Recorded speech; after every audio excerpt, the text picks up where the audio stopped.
N'oubliez pas de vous abonner pour suivre les vidéos et ne rien rater.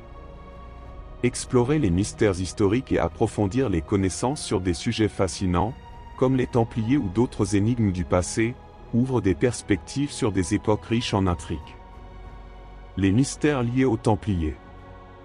Les Templiers restent l'un des sujets les plus mystérieux de l'histoire médiévale. Le trésor des Templiers. Rumeur de richesses perdues.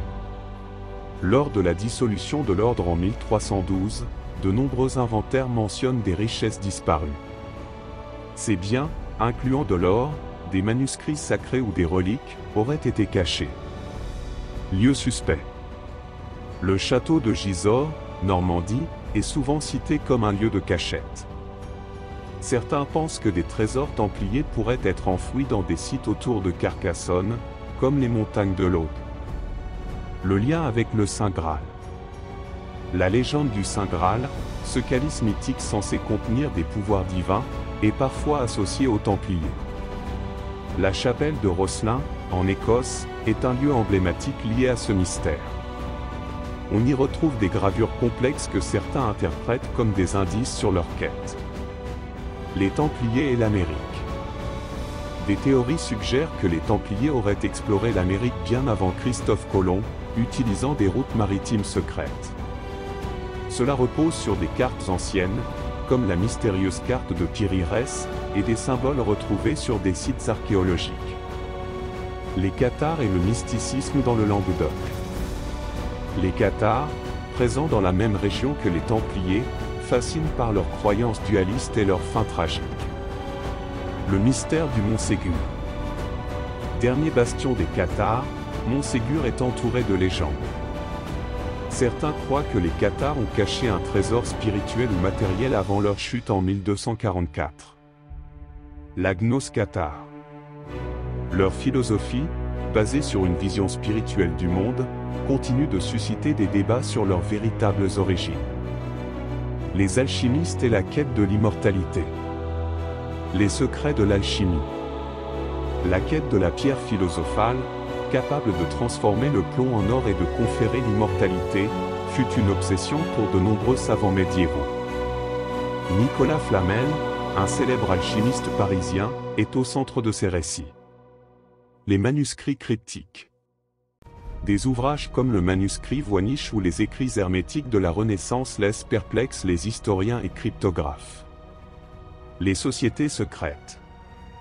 Francs-maçons et Illuminati. Francs-maçons. Héritiers supposés des Templiers, les francs-maçons auraient transmis leurs idéaux et mystères à travers les siècles. Leur influence sur les révolutions européennes et américaines est souvent discutée. Illuminati. Fondée en 1776, cette société secrète suscite des théories modernes sur son rôle dans le contrôle mondial. Les mégalithes et civilisations perdues.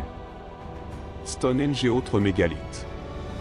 Ces structures préhistoriques, comme Stonehenge en Angleterre ou les alignements de Karnak en Bretagne, restent une énigme quant à leur fonction. Observatoires astronomiques, lieux de culte ou portails vers d'autres dimensions. Civilisation disparue. Atlantide. Platon décrit une civilisation avancée disparue dans un cataclysme. Mythe ou réalité, la quête de l'Atlantide continue. Göbekli Tepe, Turquie.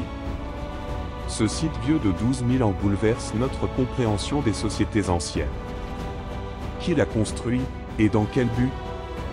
Les manuscrits et codex mystérieux. Manuscrit Voynich.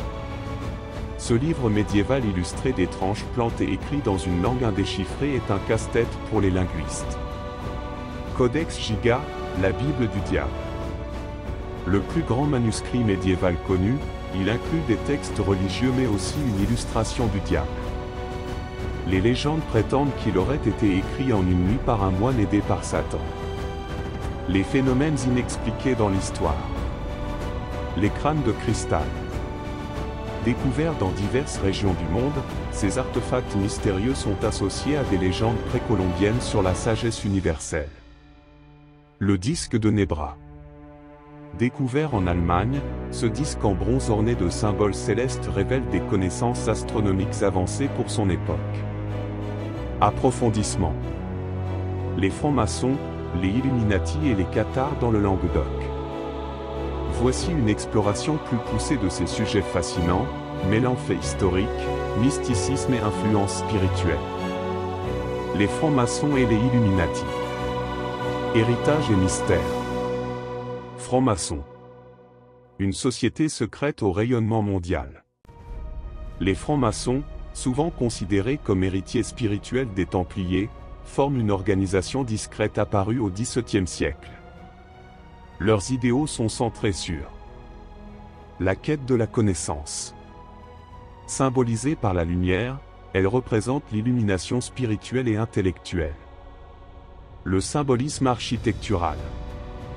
Inspiré par les bâtisseurs de cathédrales, leurs outils, compas, équerres, symbolisent la perfection morale et intellectuelle. Les origines templières supposées.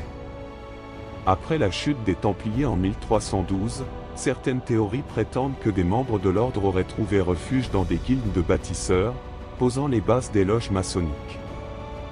Bien qu'historiquement contestée, cette connexion renforce l'aura de mystère autour des francs-maçons. Influence dans l'histoire. Les francs-maçons ont joué un rôle important dans des événements majeurs. Révolution. De nombreux leaders de la Révolution française, Danton, Desmoulins et américaine, George Washington, Benjamin Franklin, étaient francs-maçons. Philosophie des Lumières.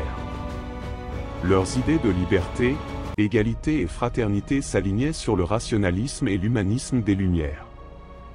Les rites et symboles. Loge et initiation.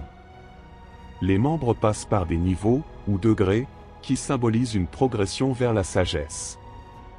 Symbole majeur. L'œil omniscient, souvent associé à Dieu ou à la connaissance divine. La lettre G, représentant le grand architecte de l'univers. Les Illuminati, mythe ou réalité. Créés en 1776 en Bavière par Adam Weishaupt, les Illuminati avaient pour objectif de promouvoir la rationalité et de combattre l'influence des dogmes religieux. Objectif et dissolution. Leur vision était révolutionnaire, prônant l'éducation universelle et une société laïque. Dissous en 1785 par l'électorat de Bavière, leur influence aurait été limitée. Théorie moderne. Les Illuminati sont aujourd'hui au cœur de nombreuses théories du complot. Ces idées, souvent exagérées ou fictives, leur attribuent contrôle mondial. Certains croient qu'ils manipulent les gouvernements et les institutions financières. Culte du secret. Leur influence serait cachée à travers des symboles dans l'art, la culture populaire et les monuments, par exemple, la pyramide sur le billet d'$1. Conflit avec les francs-maçons. Bien que souvent confondus, les francs-maçons et les Illuminati étaient historiquement séparés. Les Illuminati auraient infiltré des loges maçonniques pour promouvoir leurs idées, mais sans succès durable. Les cathares et le mysticisme dans le Languedoc. Les cathares, appelés aussi les bonshommes, étaient une communauté religieuse du XIIe siècle dont les croyances s'opposaient radicalement à l'Église catholique. Origine et croyances. Les cathares suivaient une forme de christianisme dualiste influencé par le manichéisme. Le dualisme bien-mal. Ils croyaient en deux principes fondamentaux. Le bien, représenté par le Dieu spirituel et immatériel. Le mal, incarné par le Dieu créateur du monde matériel, qu'ils associaient à Satan. Rejet du matérialisme. Pour eux, le monde physique était une prison pour l'âme, et seul l'esprit était pur. Pratique spirituelle. Le consolament. Sacrement cathare administré en fin de vie, il offrait la rédemption et le salut. Vie austère. Les parfaits, prêtres cathares, pratiquaient la chasteté, le végétarisme et le renoncement aux biens matériels. La croisade contre les Albigeois, 1209 à 1229. Origine du conflit. Le Languedoc était un foyer cathare florissant, protégé par des seigneurs locaux comme les Trencavel. L'Église catholique, voyant dans le catharisme une menace pour son autorité, lança une croisade, soutenue par Simon de Montfort. Chute de Carcassonne.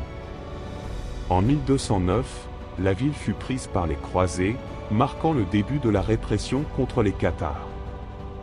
Massacre de Béziers. Tuez-les tous, Dieu reconnaîtra les siens, aurait dit un légat du pape, lors de la tuerie des habitants cathares et catholiques. Montségur est le mythe du Graal. Le château de Montségur, dernière forteresse cathare, est entouré d'un mysticisme particulier. La fin tragique. En 1244, après un siège, plus de 200 cathares furent brûlés vifs pour leur refus d'abjurer leur foi. Le trésor cathare. Certains récits évoquent une évacuation secrète de biens spirituels ou matériels avant la chute. Le Saint Graal y est parfois lié, dans une interprétation ésotérique où le Graal représenterait la connaissance divine cachée. L'héritage spirituel et mystique des cathares. Impact religieux et philosophique. Bien que les cathares aient été exterminés, leur vision spirituelle influence encore certains courants ésotériques modernes, comme le néo-catharisme. Leur critique des institutions religieuses résonne avec des mouvements contemporains prônant une foi plus personnelle et détachée des dogmes. Site à visiter pour explorer leur histoire. Montségur. Pour ses ruines chargées d'histoire et sa vue imprenable sur les Pyrénées. Lastours. Une autre forteresse emblématique des luttes cathares. Carcassonne. Pour comprendre le rôle de la cité dans la croisade des Albigeois. Symbole de rébellion spirituelle et d'émancipation intellectuelle. Les francs-maçons, les Illuminati et les cathares, bien que séparés par le temps et les contextes, partagent une quête commune, celle de la vérité et de la liberté, souvent en opposition au pouvoir en place. Les francs-maçons incarnent une lutte pour la connaissance et l'égalité à travers le symbolisme et la philosophie. Les Illuminati, bien qu'entourés de mythes, illustrent la peur collective des élites invisibles. Les cathares, quant à eux, laissent un héritage spirituel centré sur la pureté de l'âme et une rébellion contre les oppressions religieuses. Pour explorer ces sujets davantage, envisagez de plonger dans des ouvrages spécialisés, tels que L'épopée cathare de Michel Roquebert pour le catharisme. La franc-maçonnerie pour les nuls pour une initiation claire. N'oubliez pas de vous abonner pour suivre les vidéos et ne rien rater.